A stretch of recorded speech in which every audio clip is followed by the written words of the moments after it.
place of a Dark Lord, you would have a queen! Hey there folks, it's Blue here from Bluebears Games, and this video is the upgrade guide for the Elven Council Lord of the Rings Commander Precon. In yesterday's unboxing video of this Precon, I had mentioned that out of the box, this deck, in my opinion, is the best of the 4 Precons. That doesn't mean that it's perfect, and it can benefit heavily from a few upgrades to make it more fun to pilot and a little more powerful.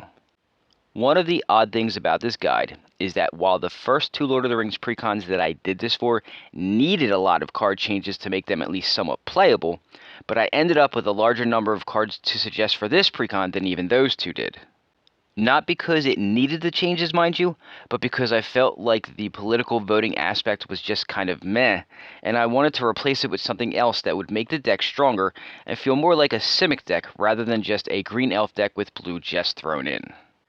While the political voting theme can be fun, I just don't personally like leaving my fate in other people's hands, so I'll be removing as much of this theme from the deck as possible. In its place, I've decided to focus on adding a mechanic that is one of Blue's biggest strengths instead, card draw. Originally, I was going to go with a Scry sub-theme, but as I was going through different cards, I figured why use Scry, which just fixes your card draws, when you can actually just draw a bunch of cards instead. So the direction that I'll be going in for this upgrade guide is to change this deck from what it was, a weaker elf tribal/typal build with a political voting sub-theme, to a full-on elf tribal/typal build with a lot of card draw that will not only finely tune this build, but also speed it up by quite a bit and eliminate the issue that most creature-based decks run into, which is stalling out because you've run out of fuel. Now, before I get to the guide, though, I want to quickly take a moment to remind you that if you're in the market for a pretty awesome deck box, playmat, or sleeves, please visit our sponsor at arcane-fortress.com and take a look at what they have. Their deck boxes are some of the best that I've ever used, and you can even get an additional 5% off of your entire purchase if you use discount code BLUEBEAR at checkout. Now, with that out of the way, let's begin. As usual, I'll start by telling you which cards I'd suggest taking out. One of the weird things about this Precon was that it didn't just have too many mana sources like most WotC Precons have, but it also did its ramp in an odd way for an elf deck. Typically, this theme just jams in a bunch of Elven mana dorks as the ramp and it's done. But this Precon had mana dorks, land fetchers, and mana rocks while also having too many lands, and that needed a little tweaking. So because of that, I'll start by suggesting to remove 3 forests, 1 island, Exotic Orchard, and Commander's Sphere. Then, since I told you I wanted to remove as much of the political voting theme as possible, I'd also suggest removing Model of Unity, Travel Through Caradhras, Aristor of the Council, Mirkwood Trapper, Círdan the Shipwright, Elrond of the White Council, Plea for Power, Sylvan Offering, Trap the Trespassers, and Sail into the West. And lastly, for various reasons, which include not fitting the new theme, too high of mana costs, or just simply being too weak in the format, I'd suggest also removing Elvish Piper, Mirkwood Elk, Hornet Queen, Colossal Whale, Radagast Wizard of the Wilds, Inscription of Abundance, Mystic Confluence, Seeds of Renewal, and Song of Arendelle. That's a whopping 25 total cards that I'd suggest removing.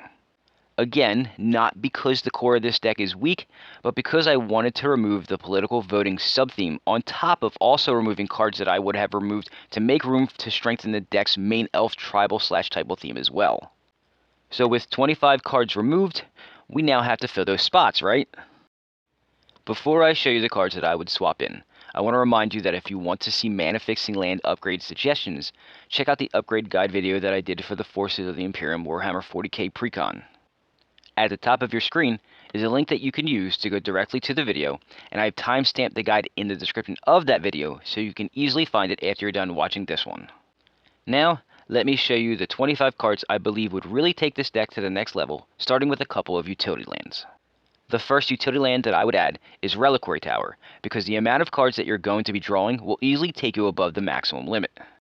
The other utility land that I would add is called Lichara Mirror Lake, because Commander is a singleton format, and sometimes you want multiple copies of one of your creatures. The creature that you want a second copy of will vary depending on the situation though, so there is no one target for this effect that's better than another. Next, I want to show you 11 creatures that I believe would help this deck immensely.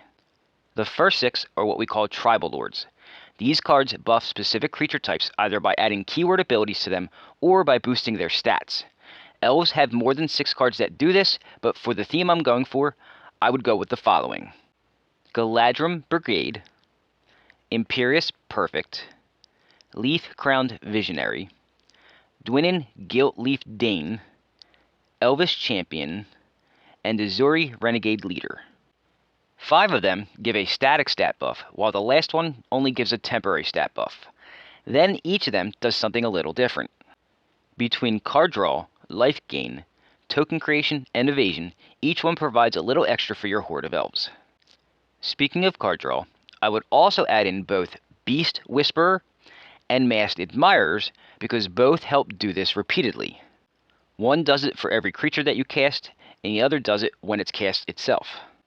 The Masked Admirers has the ability to put itself back into your hand from the graveyard so you can cast it again later, which honestly is kind of weird for an elf, but I'll allow it. The next creature, Sages of the Anima, doesn't allow you to draw cards itself, but it does supercharge your card draws in a big way. With Sages out, instead of drawing cards, now you're revealing 3 cards from the top of your library and putting any creatures revealed this way into your hand. In this deck, that could end up being a lot of cards that you put into your hand. Like, a lot. The next creature that I would add is called Nullmage Shepherd, simply because this deck is lacking in the removal department, and this will help provide a repeatable way to remove artifacts and enchantments to help make up for that a little. And finally, the last creature that I would suggest adding is called Archetype of Imagination. No, it's not an elf, but one of the weaknesses of this deck is the lack of flying, so hopefully this can help alleviate that issue just a little bit. Now let me show you 3 instants and sorceries that will definitely help this deck out a lot. First is a sorcery called Finale of Devastation. I'm sure by now you noticed that I didn't suggest adding a Craterhoof Behemoth, which is normally in most elf decks. That's because when I do these guides, I try not to suggest highly used staples, as I'm trying to broaden your horizons on what's out there. Finale of Devastation fills the same role as the Craterhoof, except in a slightly different way. It's actually a tutor for a creature, but if you spend enough mana for the X, it's a huge buff for all of your creatures. Unfortunately, it doesn't give your guys trample, but there are other cards in the deck that already do that, so it shouldn't be too big of an issue.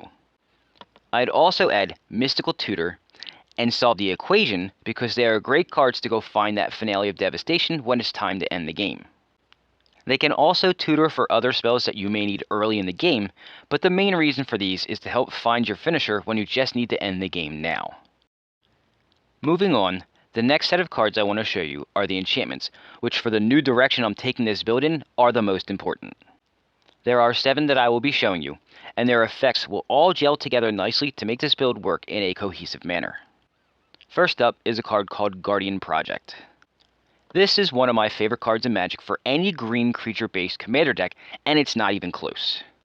The restriction of the creature not being allowed to have the same name as another creature on the board just seems custom tailored to the commander format. Then there's a card called Tribute to the World Tree. This card allows you to either draw cards or make your newly cast creatures bigger, so either way you get something you want. One thing to note about this card is that if you have a couple of elf lords in play when another one of your elves hits the board, the power of that creature will be affected by the lords in play, so most likely you'll be drawing a card and not adding counters to it. Next, I'll suggest adding Bident of Thassa. This is a combat-based deck, so why not add an effect that will allow you to draw cards for doing what you want to be doing anyway. The bonus here is that you can force an opponent to attack with creatures they don't want to and really mess with their game plan. I would also add a card called Military Intelligence for the same reason as the Bident, minus the whole forced attack thing. This won't net you as many cards as the Bident will, but redundancy in Commander is always a good thing, especially for effects similar to this. Speaking of redundancy, I'd also add a card called Wizard Class. Similarly to the Reliquary Tower, with all of the cards that you should be drawing, it would be a shame to have to dump them at the end of your turn. Additionally, the 2 level upgrades on this card are also relevant to this build, so that helps. Now I want to show you a card called Elven Chorus. I've been testing this card out in a 60 card elf deck, and I really like it. Being able to cast creatures from the top of your library can sometimes be better than even drawing cards. If you get a clump of creatures at the top of your library, this card will just allow you to cast them from your library if for some reason you're out of options to draw cards, but still have mana available to cast stuff. The other thing that I like about this card, in this build specifically, is that not all of your elves are mana dorks, so with this out, they will be. And finally, the last enchantment that I want to show you is similar to Elven Chorus and is called Case of the Locked Hothouse. The difference between the two is, now you can also play lands and cast enchantments in addition to creatures from the top of your library. You have to solve the case first, of course, but this case seems like an easy one to solve. The last card that I want to show you before I get to the combo is a Planeswalker called Freyalise Llanowar's Fury. Everything that this walker does will benefit you greatly. Create Llanowar Elf tokens? Check. Repeatable artifact and enchantment removal? Check. Card draw? Check and check. It's a veritable Swiss Army knife of goodness that you will definitely want to add to this build. And finally we come to the combo section of this guide. The one I would use for this deck is quite simple and uses one card that was already included in the box, Elvish Archdruid. Simply add a Staff of Domination to the deck, and now you have a bunch of things that you can do infinitely. The most important thing that you need to remember for this combo is that you need at least 4 other elves in play, so you can create infinite mana, but after that, you can gain infinite life, tap or untap any number of creatures, or draw as many cards as you'd like. I didn't add any game-winning X spells to the deck because I thought it would be a wins more scenario, but you can also do that if you prefer. Green and blue don't have any really fun X spells that I personally like, so you're on your own with what you add for that purpose if you decide to do so. And that, my friends, was my upgrade guide for the Elven Council Lord of the Rings Commander Precon. While everything I suggested may not make this deck competitive, it sure will make it a hell of a lot more fun to play. In my opinion, this is hands down the best of the 4 Lord of the Rings Commander Precons, but I do believe that some of the suggestions that I just showed you will improve how this deck plays greatly. Elf tribal/typal decks are always a lot of fun to play, and this one is no different. I will say this one last thing though. If you absolutely want to build an elf deck, but not base it on the Lord of the Rings Precon, change the commander. There are a lot of good options for helping an elf tribal/typal deck that can make them way nastier, so look at all of them. For my own personal elf deck, I chose the mono green Omnath as my elf commander, but that's because I went with a big mana theme, but you can do almost anything you want with elves. If you don't get why I chose Omnath to lead my elf army though, I highly recommend you check out the video that I did for it. You can find it in my personal commander deck build playlist. Well, that's it for this upgrade guide.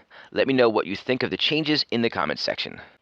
As always, thanks for watching, and if you could, please do me the favor of giving the video a like, subscribing to the channel if you haven't done so yet, sharing this out to anyone you think would enjoy it, and visiting our sponsor at arcane-fortress.com and using discount code BLUEBEAR for an additional 5% off your order if you decide to purchase anything from them.